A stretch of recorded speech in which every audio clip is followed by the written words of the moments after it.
ॐ श्रीगणेशाय नमः। अथ श्री पंचमुखी हनुमत् कवच विनियोगः। ॐ अस्य श्री पंचमुखी हनुमत् कवच स्तोत्रस्य श्रीरामचन्द्र ऋषिः अनुष्टुप् छन्दः। श्रीरामचन्द्रो देवता, सीता इति बीजम्, हनुमान् इति शक्तिः। हनुमत्प्रीत्यर्थे जपे विनियोगः। न्यासाः। ॐ अञ्जनासुताय अङ्गुष्ठाभ्यां नमः। ॐ रुद्रमूर्तये तर्जनीभ्यां नमः। ॐ वायुपुत्राय मध्यमाभ्यां नमः। ॐ अग्निगर्भाय अनामिकाभ्यां नमः। ॐ रामदूताय कनिष्ठिकाभ्यां नमः।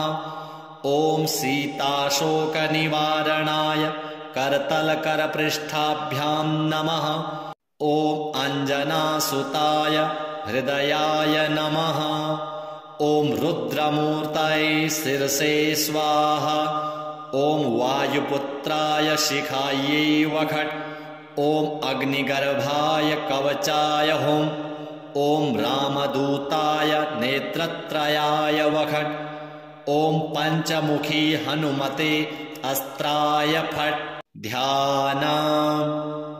वन्दे वानरनारसिंह खगराट् क्रोडाश्ववक्त्रान्वितम् दिव्यालङ्करणं त्रिपञ्चनयनं देदीप्यमानं रुचा। हस्ताब्जैरशिखेटपुस्तकसुधा कुम्भाङ्कुशाद्रिं हलम् खट्वाङ्गं फणिभूरुहं दशभुजं सर्वारिवीरापहम्। ॐ श्रीरामदूताय आञ्जनेयाय वायुपुत्राय महाबलाय सीताशोकनिवारणाय महाबलप्रचण्डाय लङ्कापुरीदाहनाय फाल्गुनसखाय कोलाहल सकलब्रह्माण्डविश्वरूपाय सप्तसमुद्रान्तरलङ्घिताय पिङ्गलनयनायामितविक्रमाय सूर्यबिम्बफलसेवाधिष्ठित पराक्रमाय सञ्जीवन्या अङ्गदलक्ष्मणमहाकपिसैन्यप्राणदात्रे दशग्रीवविध्वंसनाय रामेष्टाय सीतासहित रामचन्द्रवरप्रसादाय षट्योग आगम पंचमुखी हनुमन् मन्त्रजपे विनियोगः। ॐ हरिमर्कटमर्कटाय स्वाहा। ॐ हरिमर्कटमर्कटाय वं वं वं वं वं वखट् स्वाहा। ॐ हरिमर्कटमर्कटाय फं फं फं फं फं फट् स्वाहा। ॐ हरिमर्कटमर्कटाय खं खं खं खं खं मारणाय स्वाहा। ॐ हरिमर्कटमर्कटाय ठं ठं ठं ठं ठं स्तम्भनाय स्वाहा। ॐ हरिमर्कटमर्कटाय डं डं डं डं डं आकर्षणाय सकलसम्पत्कराय पंचमुखी वीरहनुमते स्वाहा। ॐ ढं ढं ढं ढं ढं कूर्ममूर्तये पंचमुखी हनुमते परयन्त्रतन्त्रोच्चाटनाय स्वाहा। कं खं गं घं ङं चं छं जं झं यं टं ठं डं ढं अणं तं थं दं धं नं पं फं बं भं मं यं रं लं वं शं शं सं हं क्षं स्वाहा इति दिग्बन्धः। ॐ पूर्वकपिमुखाय पंचमुखी हनुमते ठं ठं ठं ठं ठं सकलशत्रुसंहारणाय स्वाहा। ॐ दक्षिणमुखाय पंचमुखी हनुमते करालवदनाय नरसिंहाय ह्रां ह्रां ह्रां ह्रां सकलभूतप्रेतदमनाय स्वाहा। ॐ पश्चिममुखाय गरुडासनाय पञ्चमुखी वीरहनुमते मं मं मं मं मं सकलविषहराय स्वाहा। ॐ उत्तरमुखे आदिवराहाय लं लं लं लं लं नृसिंहाय नीलकण्ठाय पञ्चमुखी हनुमते स्वाहा। ॐ अञ्जनासुताय वायुपुत्राय महाबलाय रामेष्टफाल्गुनसखाय सीताशोकनिवारणाय लक्ष्मणप्राणरक्षकाय कपिसैन्यप्रकाशाय दशग्रीवाभिमानदहनाय श्रीरामचन्द्रवरप्रसादाय महावीर्याय प्रथमब्रह्माण्डनायकाय पञ्चमुखी हनुमते भूतप्रेतपिशाच ब्रह्मराक्षस शाकिनी डाकिनी अन्तरिक्षगृहपरयन्त्र परतन्त्र सर्वग्रहोच्चाटनाय सकलशत्रुसंहारणाय पञ्चमुखी हनुमद्वरप्रसादाय सर्वरक्षकाय जं जं जं जं जं स्वाहा। पठित्वेदं तु कवचं महान्तं कवचं पठेत् एकवारं पठेन्नित्यं सर्वशत्रुनिवारणं द्विवारं तु पठेन्नित्यं पुत्रपौत्रप्रवर्धनं त्रिवारं पठते नित्यं सर्वसम्पत्करं परं चतुर्वारं पठेन्नित्यं सर्वमर्त्यवशङ्करं पञ्चवारं पठेन्नित्यं सर्वरोगनिवारणं षड्वारं तु पठेन्नित्यं सर्वदेववशीकरं सप्तवारं पठेन्नित्यं सर्वकामार्थसिद्धिदम् अष्टवारं पठेन्नित्यं सर्वसौभाग्यदायकं नववारं पठेन्नित्यं सर्वैश्वर्यप्रदायकं दशवारं पठेन्नित्यं त्रैलोक्यज्ञानदर्शनम् एकादशं पठेन्नित्यं सर्वसिद्धिं लभेन्नरः कवचं स्मृतिमात्रेण महालक्ष्मीफलप्रदं तस्माच्च प्रयता भाव्यं कार्यं हनुमतः प्रियं श्रीहनुमद्देवार्पणमस्तु। वन्दे वानरनारसिंहखगराट् क्रोडाश्ववक्त्रान्वितं दिव्यालङ्करणं त्रिपञ्चनयनं देदीप्यमानं रुचा हस्ताब्जैरशिखेटपुस्तकसुधा कुम्भाङ्कुशाद्रिं हलं खट्वाङ्गं फणिभूरुहं दशभुजं सर्वारिवीरापहम्। ॐ श्रीरामदूताय आञ्जनेयाय वायुपुत्राय महाबलाय सीताशोकनिवारणाय महाबलप्रचण्डाय लङ्कापुरीदाहनाय फाल्गुनसखाय कोलाहल सकलब्रह्माण्डविश्वरूपाय सप्तसमुद्रान्तरलङ्घिताय पिङ्गलनयनायामितविक्रमाय सूर्यबिम्बफलसेवाधिष्ठित पराक्रमाय सञ्जीवन्या अङ्गदलक्ष्मणमहाकपिसैन्यप्राणदात्रे दशग्रीवविध्वंसनाय रामेष्टाय सीतासहित रामचन्द्रवरप्रसादाय षट्योग आगम पञ्चमुखी हनुमन् मन्त्रजपे विनियोगः। ॐ हरिमर्कटमर्कटाय स्वाहा। ॐ हरिमर्कटमर्कटाय वं वं वं वं वं वघट स्वाहा। ॐ हरिमर्कटमर्कटाय फं फं फं फं फं फट् स्वाहा। ॐ हरिमर्कटमर्कटाय खं खं खं खं खं मारणाय स्वाहा। ॐ हरिमर्कटमर्कटाय ठं ठं ठं ठं ठं स्तम्भनाय स्वाहा। ॐ हरिमर्कटमर्कटाय डं डं डं डं डं आकर्षणाय सकलसम्पत्कराय पञ्चमुखी वीरहनुमते स्वाहा। ॐ ढं ढं ढं ढं ढं कूर्ममूर्तये पञ्चमुखी हनुमते परयन्त्रतन्त्रोच्चाटनाय स्वाहा। कं खं गं घं ङं चं छं जं झं यं टं ठं डं ढं अणं तं थं दं धं नं पं फं बं भं मं यं रं लं वं शं शं सं हं क्षं स्वाहा इति दिग्बन्धः। ॐ पूर्वकपिमुखाय पञ्चमुखी हनुमते ठं ठं ठं ठं ठं सकलशत्रुसंहारणाय स्वाहा।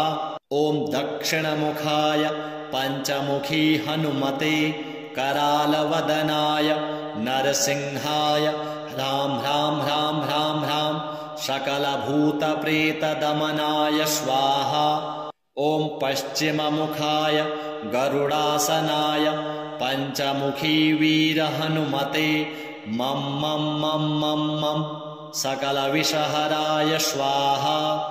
ॐ उत्तरमुखे आदिवराहाय लं लं लं लं लं नृसिंहाय नीलकण्ठाय पञ्चमुखी हनुमते स्वाहा।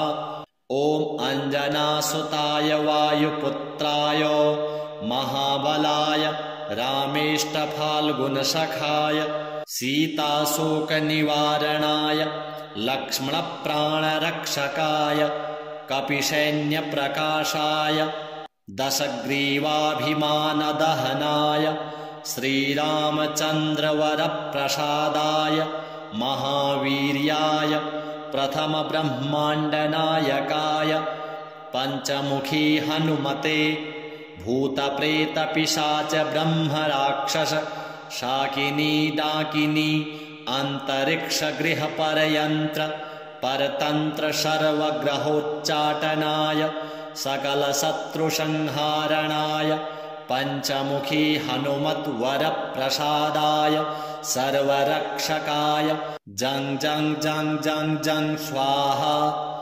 पठित्वेदं तु कवचं महान्तं कवचं पठेत् एकवारं पठेन्नित्यं सर्वशत्रुनिवारणं द्विवारं तु पठेन्नित्यं पुत्रपौत्रप्रवर्धनं त्रिवारं पठते नित्यं सर्वसम्पत्करं परं चतुर्वारं पठेन्नित्यं सर्वमर्त्यवशङ्करं पञ्चवारं पठेन्नित्यं सर्वरोगनिवारणं षड्वारं तु पठेन्नित्यं सर्वदेववशीकरं सप्तवारं पठेन्नित्यं सर्वकामार्थसिद्धिदम् अष्टवारं पठेन्नित्यं सर्वसौभाग्यदायकं नववारं पठेन्नित्यं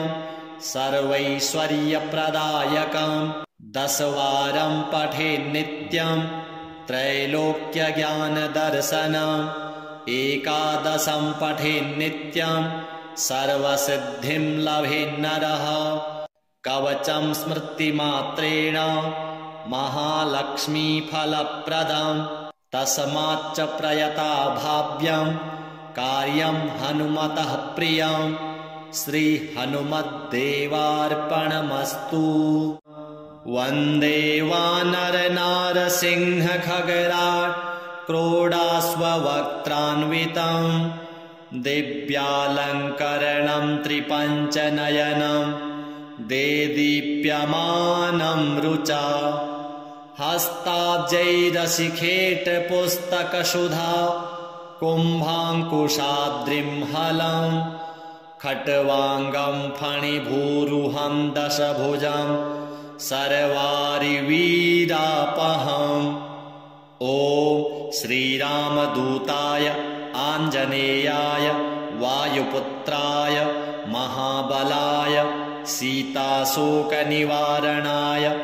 महाबलप्रचण्डाय लङ्कापुरीदाहनाय फाल्गुनसखाय कोलाहल सकलब्रह्माण्डविश्वरूपाय सप्तसमुद्रान्तरलङ्घिताय पिङ्गलनयनायामितविक्रमाय सूर्यबिम्बफलसेवाधिष्ठित पराक्रमाय सञ्जीवन्या अङ्गदलक्ष्मणमहाकपिसैन्यप्राणदात्रे दशग्रीवविध्वंसनाय रामेष्टाय सीतासहित रामचन्द्रवरप्रसादाय षट्योग आगम पञ्चमुखी हनुमन् मन्त्रजपे विनियोगः।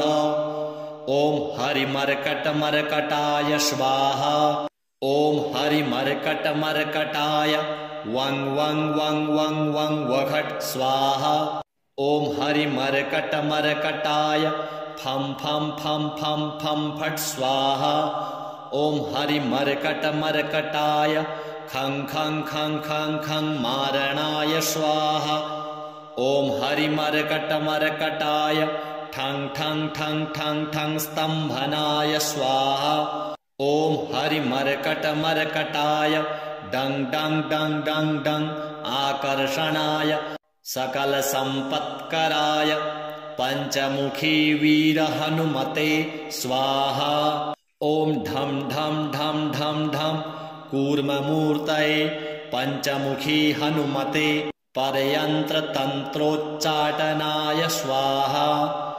कं खं गं घं ङं चं छं जं झं यं टं ठं डं ढं अणं तं थं दं धं नं पं फं बं भं मं यं रं लं वं शं शं सं हं क्षं स्वाहा इति दिग्बन्धः। ॐ पूर्वकपिमुखाय पञ्चमुखी हनुमते ठं ठं ठं ठं ठं सकलशत्रुसंहारणाय स्वाहा। ॐ दक्षिणमुखाय पञ्चमुखी हनुमते करालवदनाय नरसिंहाय ह्रां ह्रां ह्रां ह्रां ह्रां सकलभूतप्रेतदमनाय स्वाहा।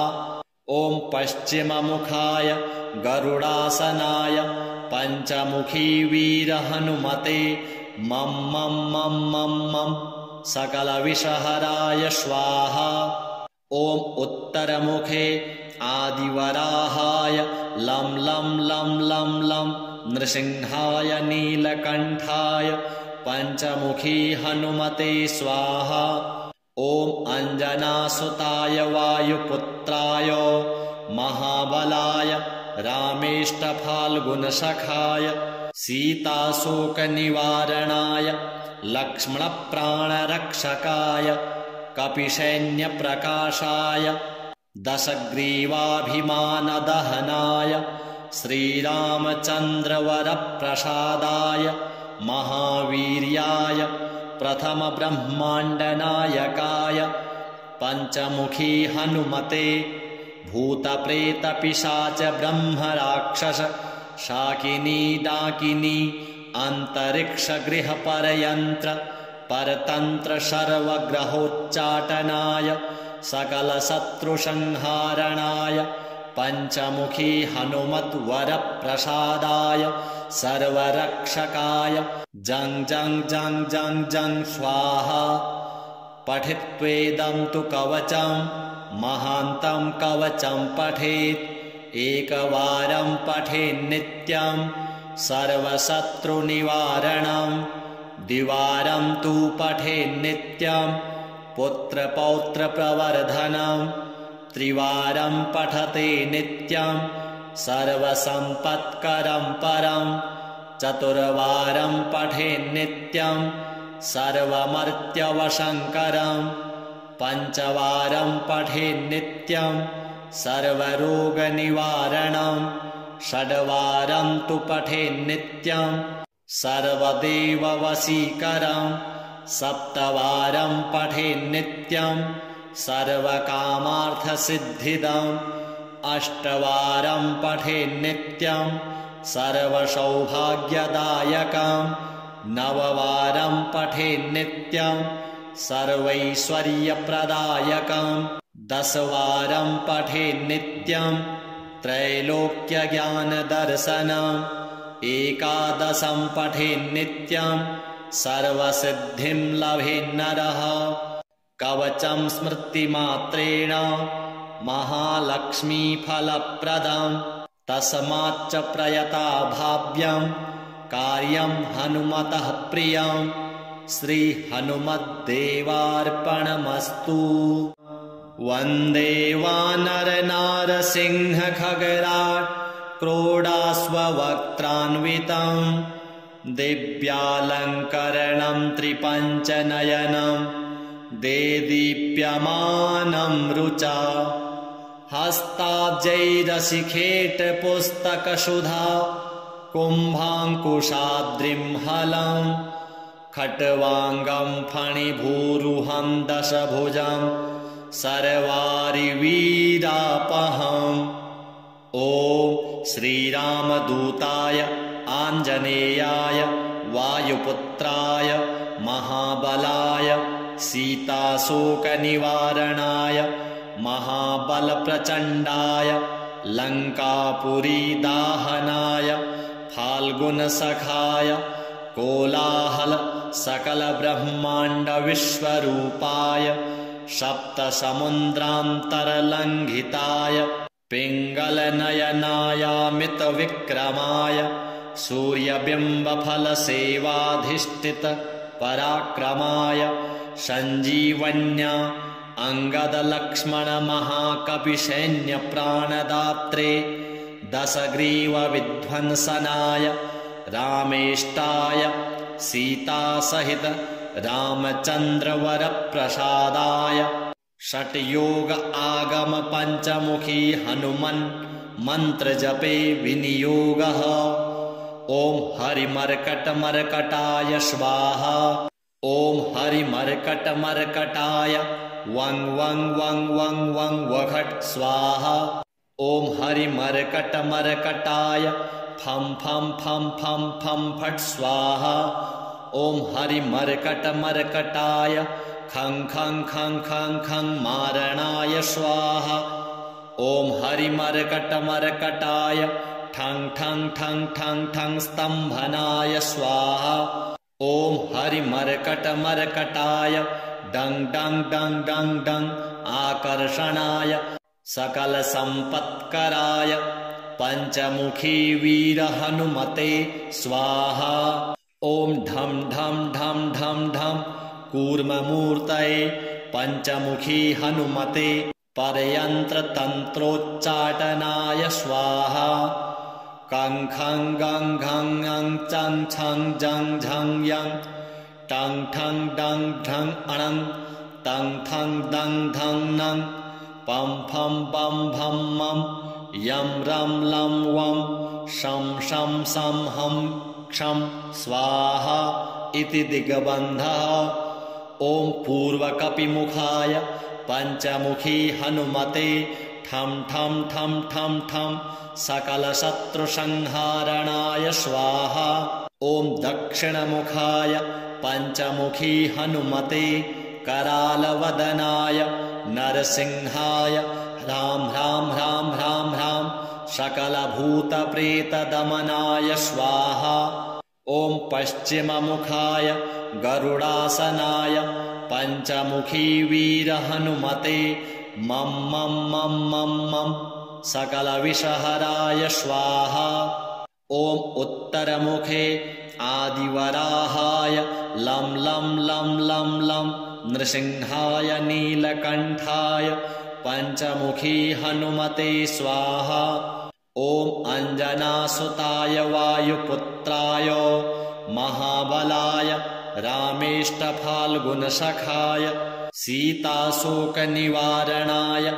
लक्ष्मणप्राणरक्षकाय कपिसैन्यप्रकाशाय दशग्रीवाभिमानदहनाय श्रीरामचन्द्रवरप्रसादाय महावीर्याय प्रथमब्रह्माण्डनायकाय पञ्चमुखी हनुमते भूतप्रेतपिशाच ब्रह्मराक्षस शाकिनी डाकिनी अन्तरिक्षगृहपरयन्त्र परतन्त्र सर्वग्रहोच्चाटनाय सकलशत्रुसंहारणाय पञ्चमुखी हनुमद्वरप्रसादाय सर्वरक्षकाय जं जं जं जं जं स्वाहा।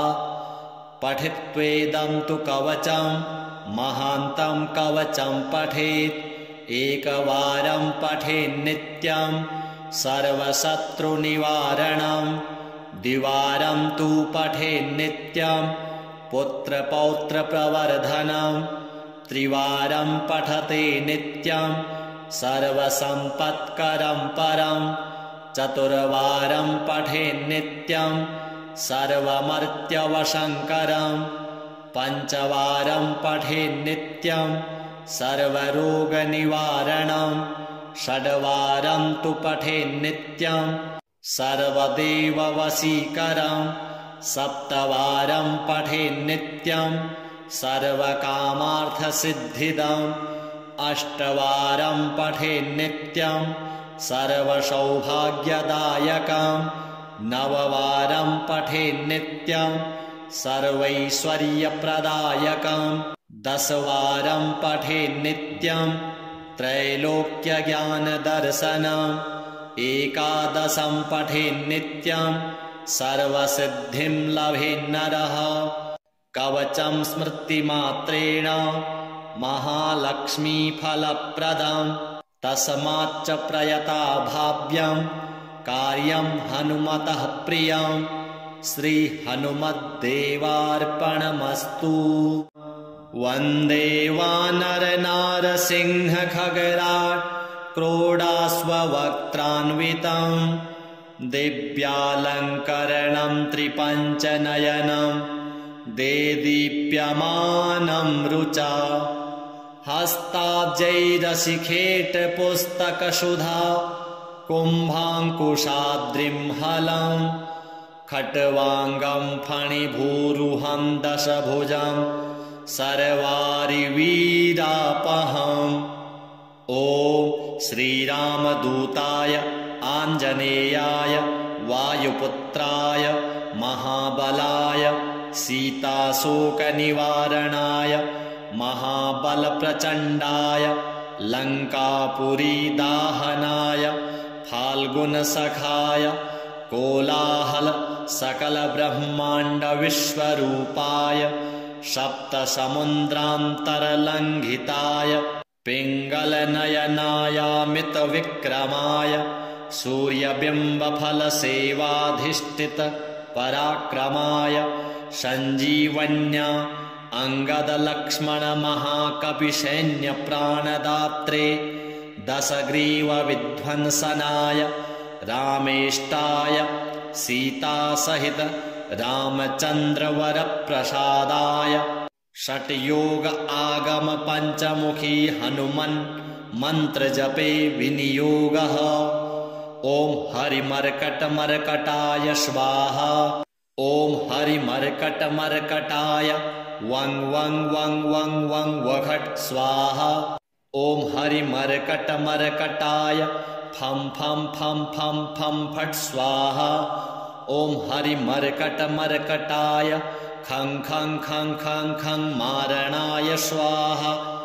ॐ हरिमर्कटमर्कटाय ठं ठं ठं ठं ठं स्तम्भनाय स्वाहा। ॐ हरिमर्कटमर्कटाय डं डं डं डं डं आकर्षणाय सकलसम्पत्कराय पञ्चमुखी वीरहनुमते स्वाहा। ॐ ढं ढं ढं ढं ढं कूर्ममूर्तये पञ्चमुखी हनुमते परयन्त्रतन्त्रोच्चाटनाय स्वाहा। कं खं गं घं ङं चं छं जं झं यं टं ठं डं ढं अणं तं थं दं धं नं पं फं बं भं मं यं रं लं वं शं शं सं हं क्षं स्वाहा इति दिग्बन्धः। ॐ पूर्वकपिमुखाय पञ्चमुखी हनुमते ठं ठं ठं ठं ठं सकलशत्रुसंहारणाय स्वाहा। ॐ दक्षिणमुखाय पञ्चमुखी हनुमते करालवदनाय नरसिंहाय ह्रां ह्रां ह्रां ह्रां ह्रां सकलभूतप्रेतदमनाय स्वाहा। ॐ पश्चिममुखाय गरुडासनाय पञ्चमुखी वीरहनुमते मं मं मं मं मं सकलविषहराय स्वाहा।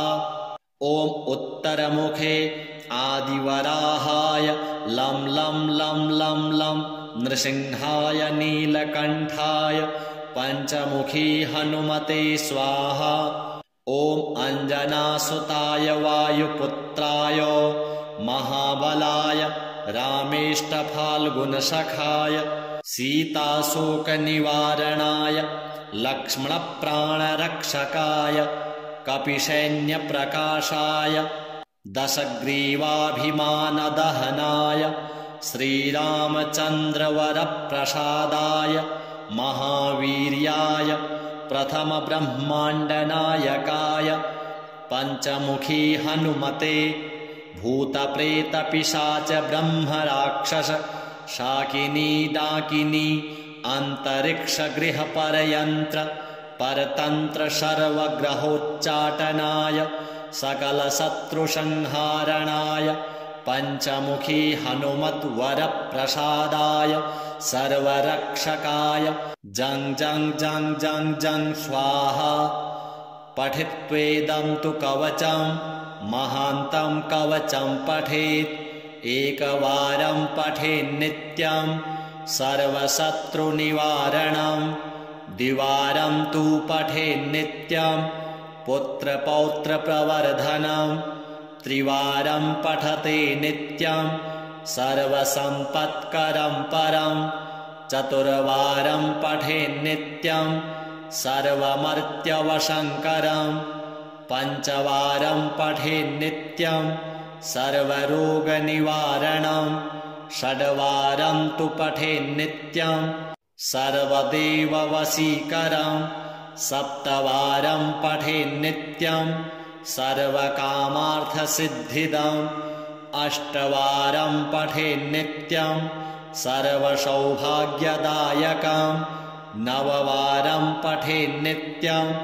सर्वैश्वर्यप्रदायकं दशवारं पठेन्नित्यं त्रैलोक्यज्ञानदर्शनम् एकादशं पठेन्नित्यं सर्वसिद्धिं लभेन्नरः कवचं स्मृतिमात्रेण महालक्ष्मीफलप्रदं तस्माच्च प्रयता भाव्यं कार्यं हनुमतः प्रियं श्रीहनुमद्देवार्पणमस्तु।